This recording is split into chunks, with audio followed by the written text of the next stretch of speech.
네, 여러분들 안녕하세요. 이번 시간에는 엑셀 꿀팁에 대해서 알아보겠습니다. 1강 유용한 수학 통계 함수입니다. 네, 엑셀 활용이고요. 강의자 저는 진쌤입니다.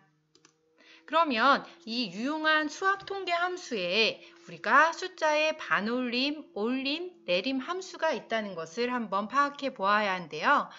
반올림은 라운드, 그리고 올림은 라운드 업, 내림 함수는 라운드 다운입니다. 이렇게 위치가 되어 있는데요. 이 라운드는 여기 보시면 아시겠지만 0 또는 양수, 그래서 이것을 n이라고 할 때 소수점 아래에서 n 플러스 1번째에서 자리에서 반올림하는 것입니다. 음수는 마이너스 n이라고 할 때 소수점 n번째 자리에서 반올림을 해줍니다. 두 번째로 라운드 업인데요. 이 라운드 함수는 이 라운드 함수의 인수와 의미가 같은 뜻이지만 해당 자리에서 무조건 올린다는 특징을 가지고 있죠. 라운드 다운은 무조건 내린다는 특징을 가지고 있습니다. 그러면 한번 실습을 통해서 알아보겠습니다. 제가 이 sys 파일은 제가 제 밴드 홈페이지에다가 밴드에다가 올려 놓을 겁니다. 여러분들이 저에게 이렇게 구독 눌러주시고 밴드에 이렇게 초청장 보내주시면 거기에 들어와 주시면 제가 사용할 수 있도록 해드리겠습니다. 여기 보시면 이 통화료의 어떤 지급 포인터를 구해서 올림하고 내림하는 방법인데요. 일단 이 통화료 부분은 올림, 그리고 포인터 부분은 내림을 한번 해보겠습니다. 그러면 이렇게 주어진 이 예제에다가 우리가 통화료 이거 벌써 구해져 있죠. 이거를 한번 지우고요. 네, 는을 해주셔야 됩니다. 항상 수식을 입력할 때는 이렇게 내가 수식을 시작하겠다 이렇게 얘기해주는 는을 선택을 이렇게 입력을 해주시면 됩니다. 입력을 해주시고 우리가 여기에 보시면 통화료는 시범 미만 금액은 내린다고 이렇게 나와 있죠. 그래서 통화료는 사용시간 분에다가 곱하기 60 그리고 사용시간 초 곱하기 초당 요금으로 이렇게 계산을 한번 해보려고 합니다. 그러면 일단 통화료는 제가 라운드 다운을 이용하겠죠. 무조건 내림. 그래서 라운드 다운을 이렇게 다 쓰지 않아도 이렇게 함수가 나옵니다. 이렇게 클릭을 해주시고요. 중간에다가 이렇게 이건 제 방법인데요. 아무데나 갖다 놓으시고 fx 지금 함수 삽입을 클릭을 해주십니다. fx를 누르시면 이렇게 함수 인수가 나타나는 것을 알 수가 있죠. 그래서 여기 이 탭에다가 우리가 이 수식들을 입력을 해 주시면 됩니다. 여기 넘버에다는 우리가 여기 보시면 아시겠지만 사용시간분, 그래서 사용시간분을 클릭을 해 주시고요. 그리고 항상 여기에서는 가로를 쳐주셔야 합니다. 왜냐하면 옆에 초당 요금으로 곱하기를 또 한 번 더 들어가잖아요. 그래서 가로를 입력해 주시고 자, 클릭을 해주신 다음에 사용시간 곱하기 뭐였죠? 네, 60초. 그죠? 시간 60초 해주시고 자, 60분. 그 다음에 클릭하시고 다음에는 사용시간 초를 클릭을 해주십니다. 됐죠? 이렇게 해주시고 가로를 이렇게 해주신 다음에 가로를 닫아주세요. 이거를 전부 곱해줄 건데 뭘 곱해주면 되겠을까요? 네, 초당 여기 보시면 요금이죠. 그래서 곱하기 지금 초당 요금을 곱해줍니다. 그쵸? 그리고 여기 이렇게 클릭을 하면 여기 보시면 답이 나옵니다. 그쵸? 그래서 이렇게 답이 나오는데요. 여기 16266.6 이렇게 나오죠. 그러면 이 부분을 우리가 내림을 하려면 먼저 한번 0을 한번 써볼까요? 0을 쓰면 그냥 16,266원 이렇게 나오죠. 그죠? 그래서 내림이 아니죠. 그냥 이 잘라지고 0자리가 들어가기 때문에 그리고 여기 보시면 아시겠지만 0에 가까워지도록 수를 내림하죠. 그러면 1을 한번 써볼까요? 네, 1을 쓰면은 0까지 여기 보면 내림 자릿수라는 것이죠. 그래서 내림 자릿수가 여기 이렇게 들어가 있죠. 1까지. 그러면 2를 한번 써볼까요? 네, 2를 쓰면 내림차수, 그죠? 들어가는 거 볼 수가 있고요. 여기에다가 마이너스 1을 써주셔야 이렇게 내림하려는 이 자릿수를 입력할 수가 있습니다. 그래서 이렇게 마이너스 1을 클릭을 해주시면 이렇게 통화료가 16,260원. 그래서 10원 미만은 내리는 것을 우리가 볼 수가 있죠. 그리고 포인트를 우리가 한번 구해 보겠습니다. 이 포인트는 뭐였죠? 통화료를 곱하기 2%를 하는데 우리가 얘는 라운드 업을 사용하죠. 그래서 우리가 수식을 입력하는 거 클릭하시고 라운드 업을 클릭을 해주십니다. 그쵸? 라운드 업을 클릭을 하신 다음에 이번에는 뭐죠? 네, 우리가 통화료에다가 곱하기 몇 프로였죠? 네, 2%를 해준다고 말씀을 드렸죠? 그래서 2 쓰시고 2% 이렇게 넣어주시고요. 그리고 최소 1점 단위까지만 표시하도록 올림 이렇게 나와 있죠. 그렇기 때문에 여기에다가 어떻게 눌러주시면 되죠? 네, 여기는 0을 클릭을 해주십니다. 그러면 이렇게 포인트의 통화료가 325.2가 26으로 바로 올림되는 것을 볼 수가 있죠. 그래서 클릭을 하면 이렇게 올림의 표시가 나타나는 것을 알 수가 있습니다. 다음은 조건에 맞는 셀 개수를 구하는 함수인데요. 카운티아랑 카운트 블랭크가 있습니다. 그래서 카운티아는 인수 중 값이거나 값이 들어있는 셀 개수를 의미합니다. 그래서 인수 값에 들어있는 셀 개수. 그리고 카운트 블랭크는 지정한 범위에 값이 없는 셀 개수를 셀 때 이것을 우리가 사용할 수가 있는데요. 한번 이 부분도 우리가 예시를 통해서 한번 보겠습니다.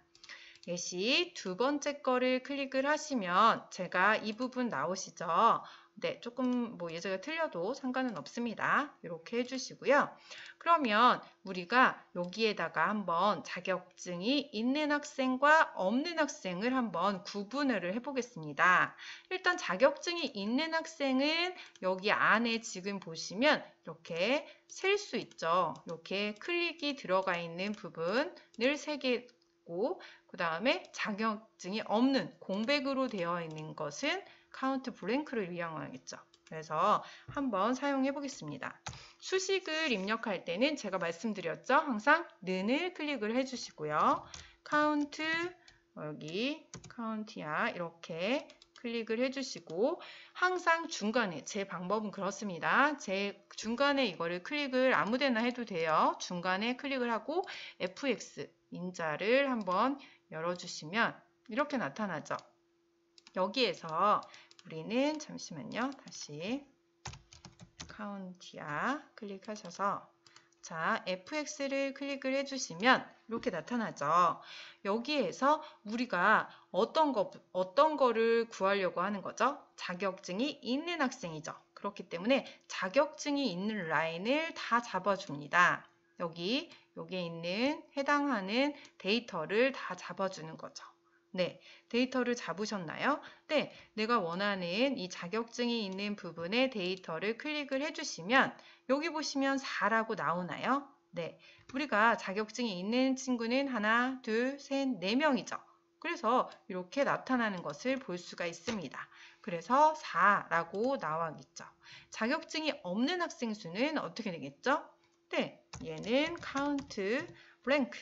자, 얘는 우리가 비어있는 셀의 개수를 의미하죠. 그래서 지금 여기 보면 비어있는 셀의 개수죠. 그래서 FX를 클릭해 주시고 여기를 이렇게 잡아주시면 여기까지, 그죠? 이 중에서 자격증이 없는 친구를 구할 때는 이렇게 비어있는 거면 되겠죠. 클릭을 하면 3이 나오는 것을 알 수가 있습니다.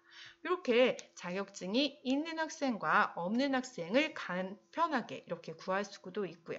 그죠? 그래서 이런 부분을 우리가 활용해서 사용할 수가 있습니다.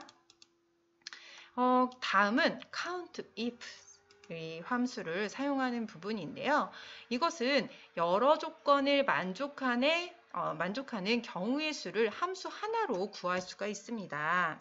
그래서 count if 덮센 대신 count ifs를 사용할 수도 있다는 거 우리가 볼 수가 있는데요. 이 부분을 우리가 한번 사용을 해보겠습니다. 예시 3번을 클릭을 해서 여기 보시면 1학년은 1, 그리고 봉사 시간은 20 이상, 봉사 시간이 30 이하인 세 조건을 모두 만족하는 경우, 학년은 1, 봉사 시간은 20 이상, 봉사 시간이 30 이하 세 조건을 모두 만족하는 경우를 우리가 한번 확인을 해 보겠습니다. 이때는 우리가 여기에 있는 부분을 지금 어디다가 구하면 좋을까요? 여기다 구하겠습니다. 는 하시고 count if 이렇게 ifs 그죠? 여러 조건 사용할 수 있는 그리고 항상 중간에다가 커서를 갖다 놓으시고 fx 함수 인수를 나타내게 만들어 줍니다. 입력할 수 있도록 이렇게 해주시고요. 우리가 학년은 1이고 봉사시간은 20 이상, 봉사시간 32시간인 이 세 조건을 모두 만족하는 학생이죠. 그러면 일단 우리가 20에서 30시간 봉사한 학생 수 요거 먼저 구해 볼까요? 네, 그러면 20에서 30시간 이거 먼저 구해 보겠습니다. 이때는 자, 여기에서 어떤 게 필요할까요? 네, 여기에 D2부터 그죠? 뭐죠? 봉사 시간이니까 봉사 시간 D2부터 자, 여기까지 D8까지의 이 데이터를 가져오죠. 봉사 시간의 데이터를 가져오고요. 조건을 넣어야 되겠죠? 조건은 두 번째 칸에 여기에다가 크리티어에다가 이렇게 체크를 해주시고 여기서 20시간 이상, 그죠? 20시간 이상을 클릭을 해주시고, 그죠? 이거를 이렇게 지금 이렇게 큰 따옴표가 들어가야 합니다. 그죠? 문자로 체크되게. 그래서 20시간 이상인 거. 그러면 이렇게 하시고, 자, 봉사 시간이 20시간 이상인 학생 수. 그죠? 그리고 또 20시간이거나 그리고 이제 30시간 봉사한 시간. 친구도 필요하죠. 20시간이 끝이 아니죠. 30시간 이하인 이 학생, 봉사시간 30시간 이하인 학생도 우리가 체크를 한번 해보겠습니다. 그러면 또 여기다가 조건을 하나 더 넣을 수 있죠. 그래서 봉사시간의 데이터를 가지고 오고요. 이번에는 어떻게죠? 30시간 이하 이렇게 체크를 해주십니다. 그러면 어떻게 되죠? 네, 2명이 나왔습니다. 그죠? 30시간 이상, 20시간 이상, 봉사 시간이 30시간 이하인 거. 이 조건을 모두 만족하는 거. 그죠? 이것은 지금 2명이 나왔죠. 이 봉사 시간만 보시면 30시간이니까.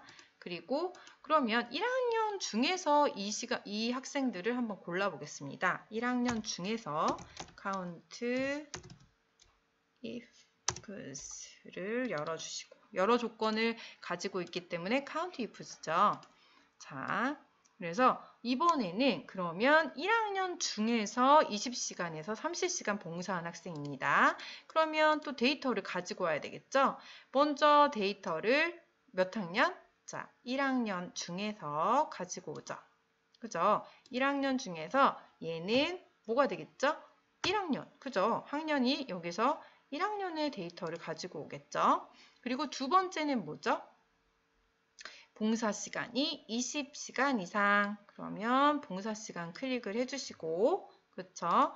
20시간 이상. 이렇게 넣어주시고, 그쵸? 그 다음에 또 봉사 시간이 뭐죠? 30시간 이하인 학생. 그죠? 여기 아래로 이렇게 커서를 움직이면 이렇게 나타납니다. 이렇게 30시간 이하인 거 이상이면서 30시간 이하인 학생. 그죠? 이렇게 넣어주시면 되는데, 이거 제가 잘못했네요. 30시간 이하인 학생. 그죠? 이렇게 해서 한 명. 이렇게 나오는 걸 알 수가 있죠. 그래서 여기 보시면 이렇게 1학년 중에서 20시간에서 30시간 봉사한 학생은 한 명 있죠. 그렇죠? 이렇게 1학년인데 1학년 중에서 그렇죠? 그러면 1학년이 지금 2명이죠. 하나, 둘, 그죠? 그래서 20시간, 딱 20시간 여기 있네요. 그죠? 한 명. 그리고 20시간에서 30시간 봉사한 학생 수. 그럼 20시간부터 시작해서 한 명, 두 명, 우리가 손으로도 찾아볼 수 있죠. 이렇게 한 명, 두 명, 이렇게 들어갈 수가 있죠. 네. 이렇게 20시간도 있는데, 그죠? 이렇게 찾아볼 수가 있습니다. 그래서 이렇게 우리가 확인을 할 수가 있다는 것을 알 수가 있죠. 그래서 여기까지 우리가 확인을 해 보았습니다. 오늘 강의는 여기까지 수업을 하겠습니다. 감사합니다.